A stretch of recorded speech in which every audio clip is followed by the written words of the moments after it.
अस्सलाम वालेकुम प्यारे पाकिस्तानियों, मैं हूं मलिक अरसलान अवान और मैं आपकी खिदमत में बरतानिया के शहर लंदन से हाज़िर हूं। आज की नशिस्त में मैं आपके सामने बहुत ज़्यादा डेवलपमेंट्स लेके आ रहा हूं, जैसे कि नवाज़ शरीफ साहब का वतन वापस आने का इरादा तर्क कर दिया गया।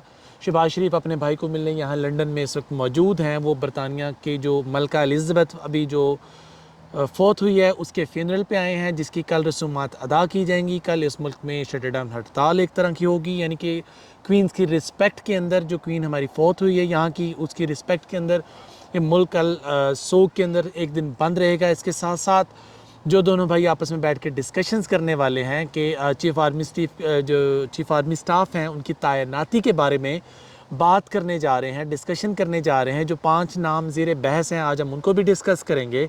इसके साथ साथ खुर्रम दस्तगीर साहब ने क्या कहा, नजम सेठी साहब ने क्या कहा, मौलाना फजलुर रहमान साहब क्या कह रहे हैं, ये सारी डेवलपमेंट्स मैं आपसे डिस्कस करूँगा। तो सबसे पहले मैं बात करता हूँ हमारी गवर्नमेंट ऑफ पाकिस्तान पे।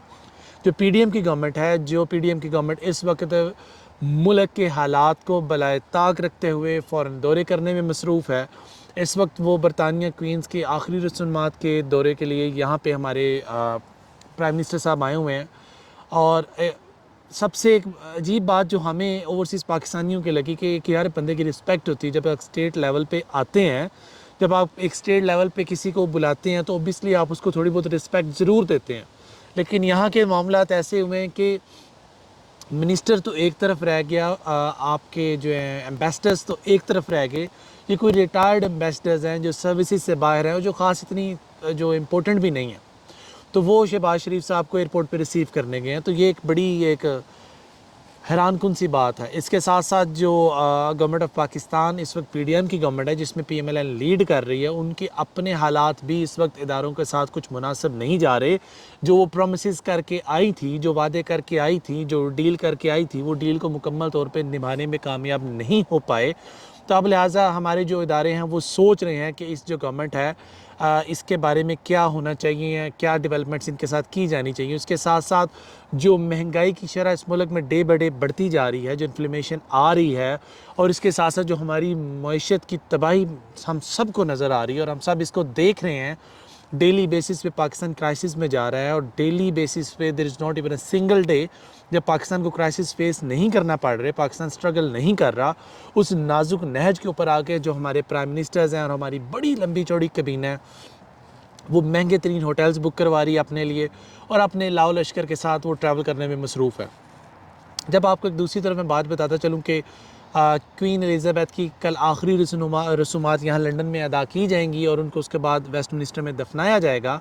और यहाँ पर सुनने में आ रहा है कि 1000 से ज़ायद इम्पोर्टेंट गेस्ट्स को रिटन जो है ना बाय हैंड लेटर से मदऊ किया गया है। और उन सब के लिए ओबियसली जैसे हसीना वाजिद आई हैं और दीगर पूरी दुनिया से जो लीडर्स आ रहे हैं, पूरी दुनिया से लीडर्स यहाँ पे तशरीफ़ लेके आ रहे हैं और पूरी दुनिया का मीडिया इस वक्त उनको हाईलाइट कर रहा है। तो उसी मौके पे आप सरप्राइज़ के अगर किसी न्यूज़ चैनल पर पाकिस्तान का नाम भी आ जाए, क्योंकि यहाँ पे पाकिस्तान के प्राइम मिनिस्टर भी तशरीफ़ फरमा हो चुके हैं, तो मुझे ये जानकर धचका लगा, अफसोस हुआ कि अभी ये वीडियो लंदन टाइम के मुताबिक यहाँ पे 2:05 पे मैं रिकॉर्ड कर रहा हूँ और इससे पहले मैंने किसी लंदन के चैनल पे, किसी यूके के चैनल पे, किसी इंटरनेशनल चैनल पे हमारे prime minister of Pakistan Shahbaz Sharif साहब को, क्योंकि अभी वो प्राइम मिनिस्टर की हैसियत रखते हैं तो मैं इनको प्राइम मिनिस्टर ही कहूँगा, उनको किसी चैनल पे डिस्कस नहीं किया जा रहा, उनके बारे में कहीं बात नहीं की जा रही। और जहाँ पे दूसरी तरफ बांग्लादेश जो हमसे जुदा हुआ, जो एक बड़ा दुख का मामला है, उनकी हसीना वाजिद जब यहाँ पे आती हैं तो वो इंटरनेशनल मीडिया की ज़ीनत भी बनती हैं, उनको सराहा भी जाता है, उनको स्टेट प्रोटोकॉल्स भी दिए जाते हैं।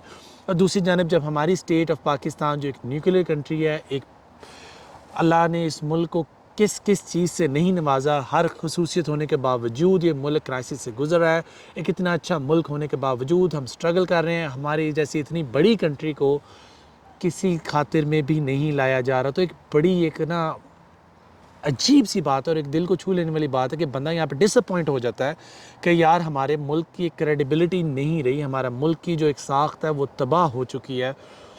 उसके जो पस मंज़र हक़ाइक़ हैं वो आप सब के सामने हैं, किसी से ढके छुपे नहीं। यहाँ पे अब वेस्ट मिनिस्टर के अंदर जो हमारे प्राइम मिनिस्टर कल तशरीफ़ लाएंगे, किंग चार्ल्स उसको प्रोटोकॉल देते हैं, किंग चार्ल्स उसको प्रोटोकॉल नहीं देते, मामलात क्या होंगे ये इंशाल्लाह कल डिस्कस करेंगे। लेकिन आज जब मैं वीडियो बना रहा हूँ इस वक्त एक अहम डेवलपमेंट सामने आई जा रही है कि नवाज़ शरीफ साहब की मुतवक्का मीटिंग है शहबाज शरीफ साहब के साथ।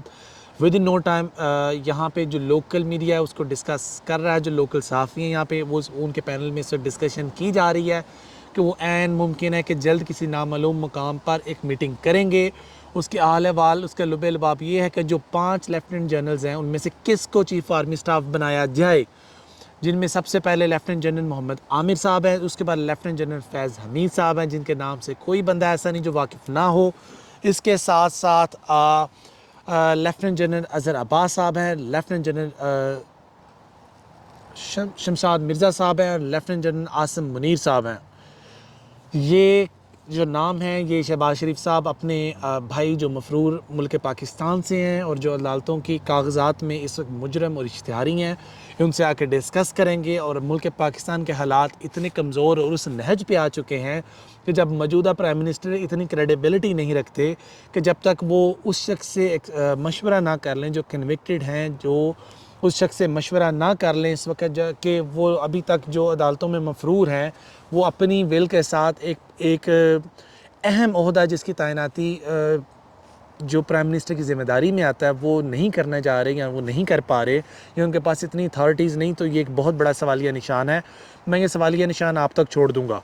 इसके साथ साथ मैं अगर आगे चलूँ कि नवाज़ शरीफ साहब की मुल्क में जो चर्चा थी कि 22 तारीख को वापस आएंगे, तो वो भी कैंसिल हो चुकी है। ये ब्रेकिंग न्यूज़ मैं आपके साथ शेयर कर रहा हूँ।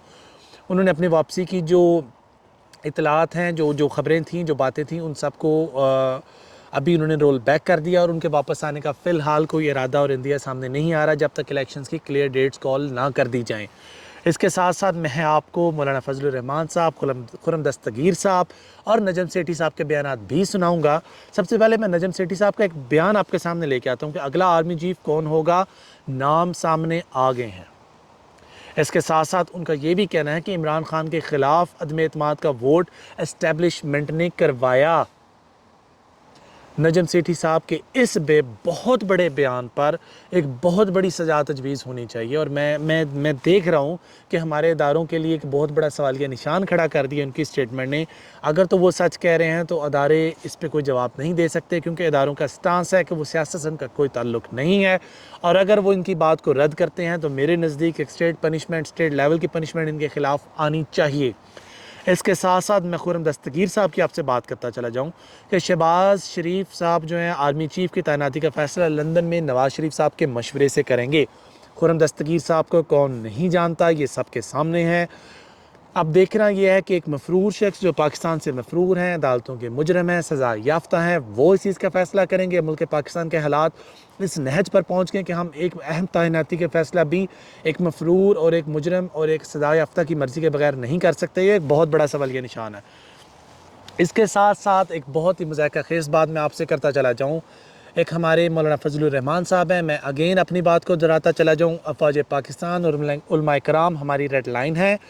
हम किसी को अलाउ नहीं करते और ना हम अपने आप को अलाउ करते हैं कि कोई भी शख्स इस रेड लाइन को क्रॉस करे। लेकिन अगर आप सियासत में हैं और अगर आपका जो वतीरा ओढ़ना बिछोना सियासत है तो फिर कुछ भी पर्सनल नहीं। मौलाना फजलुर रहमान साहब से मैं एक बात मुखातब करता चला जाऊँ। मौलाना फजलुर रहमान साहब कह रहे हैं कि इस दफ़ा विल मेक श्योर कि इमरान खान साहब हुकूमत में दोबारा नहीं आएंगे और अगला चीफ ऑफ आर्मी स्टाफ हम अपनी मर्ज़ी से ही लगाएंगे। तो मौलाना साहब, मैं आपसे मुअद्दबन एक बात करता चला जाऊँ कि जो चीफ ऑफ आर्मी स्टाफ आप लगाना चाह रहे हैं, आप किस हैसियत में बात कर रहे हैं। ना आप एक MNAs हैं, ना आप एक MPA हैं, ना आप एक चेयरमैन हैं, ना आप एक नाज़िम हैं और ना ही आप एक काउंसलर हैं, ना ही आप इलाके के चेयरमैन हैं। आपके पास कोई ओहदा इस वक्त मौजूद ना होने के बावजूद आप इतनी बड़ी बातें ना करें तो मुनासिब होगा। कौम अब ये जानती है कौन से उलमाए कराम हक बात पे यकजा करते हैं, कौन से उलमाए कराम हक बात को इस्तेमाल करते हैं अपने इलेक्शंस के लिए। तो आप खुदारा इलेक्शंस को और मज़हब को अलग-अलग रखने दें। आपके वालिद साहब का बहुत बड़ा नाम है और मेरे दादा जान आपके वालिद साहब की बहुत इज़्ज़त करते थे और इसी तरह मेरे वालिद साहब आपके वालिद साहब की और आपकी भी बहुत इज़्ज़त करते हैं। लेकिन जब आप सियासत को मज़हब के साथ जोड़ेंगे तो माजरत के साथ हम आजकल की जनरेशन्स हैं जो फैक्ट्स और फिगर्स पे बात करते हैं, हम आपके साथ कोऑप नहीं कर पाएंगे। और जो रिश्ता आपके बड़ों ने हमारे बड़ों से एक इज़्ज़त और तमीज़ का बनाया हुआ था, आपकी इस सियासत और आपके इस बेजा जवाबात से और आपके जो मशकूक जवाबात जो افواج پاکستان کے خلاف آپ نے دیے یا ملک پاکستان کے خلاف ماضی میں آپ نے دیے، ہمیں آپ سے جدا کرتے ہیں۔ اور ہم بہت دکھ کے ساتھ یہ اعلان کرتے ہیں کہ آج کل کی جو جوان جنریشن ہے وہ آپ کے ساتھ بینگ اے عالم ہونے کی اٹیچ نہیں ہو پا رہی، کیونکہ آپ کا اوڑھنا بچھونا اسلام کے عین مطابق نہیں ہے۔ آپ نے جب چاہا اسلام کو اپنی سیاست کے لیے استعمال کیا۔ ہم آپ سے معذرت خواہ ہیں کہ ہم مزید آپ کی کسی بات کو نہیں سنیں گے، بالخصوص جب آپ بات کریں گے اسلامی رسومات کی، اسلامی تعلیمات کی، تو معذرت کے ساتھ ہم آپ سے ڈفر کریں گے۔ اللہ نگہبان، پاکستان آپ کا، میرا اور ہم سب کا حامی و ناصر اللہ ہو۔ اور اس کے ساتھ ساتھ میں آپ سے آپ کے ایک علم میں بات لانا چاہوں، جس شخص نے اس ملک پاکستان کے خلاف کوئی لفظ بولا، کوئی سازش کی، کوئی جملہ استعمال کیا، ملک کے خلاف کسی سازش میں ملوث رہا، وہ چاہے جو بھی ہو، وہ چاہے کوئی بیوروکریٹ ہو، ٹیکنوکریٹ ہو، کسی ادارے سے منسلک ہو، یا کوئی سیاستدان ہو، یا کوئی عام شہری ہو، اللہ اس سب کا بیڑا غرق کرے۔ اور اس کے ساتھ ساتھ آج ایک بہت بڑی ٹیلی تھونک کنورسیشنز بھی کی جا رہی ہیں، جیسے کہ 1,000 کروڑ سے زائد کی جو رقم ہے عمران خان کے جو ٹیلی تھون نے کیا ہے، جو سابقہ پرائم منسٹر ہیں، ان کی وجہ سے 1,000 سے زائد ارب کی جو ترسیلات ہیں، جو فارن ریمیٹنس ہیں، جو پاکستان میں سیلاب زدگان کے لیے آئے، آج وہ تیسری ٹیلی تھون کرنے جا رہے ہیں۔ اور میری جب یہ ویڈیو مکمل ہو رہی ہے، ابھی تک اس ٹیلی تھون کا سٹارٹ نہیں ہوا، تو اس پہ میں ڈسکس نہیں کر سکتا۔ ان کے 4 صدہ کے جو جلسہ ہے وہ بھی روٹین کے مطابق تھا، انہوں نے وہی اپنی روٹین کے باتیں کیں جو وہ کرتے چلے آ رہے ہیں۔ لیکن آج صرف دیکھنا یہ ہے کہ جو اس ملک کا بھلا چاہنے والے لوگ ہیں، کیا وہ میک شور کریں گے کہ عمران خان صاحب کی جو نشریات ہیں وہ ٹی وی پر چل رہی ہوں، اور اس کے علاوہ جو یوٹیوب پر جو بین لگتا ہے وہ نہ لگے، اور جو ہماری ایک سمندر کے اندر شاخ بیٹھی ہوئی ہے، جو ایک بڑی مچھلی ہے، جو ایک ویل مچھلی ہے، جو جب عمران خان صاحب لائیو آتے ہیں، جو انٹرنیٹ کی کیبل کو کاٹ دیتی ہے، جس کو مینٹین ہونے میں 2 سے 3 گھنٹے کا وقت درکار ہوتا ہے، انشاءاللہ آج وہ شاید ہم امید کرتے ہیں ایسا نہ ہو۔ باقی آپ مجھے اجازت دیجیے، آج کی اس نشست میں میرا آپ سے بات کرنے کا مقصد مکمل ہوا۔ اللہ نگہبان، پاکستان زندہ باد۔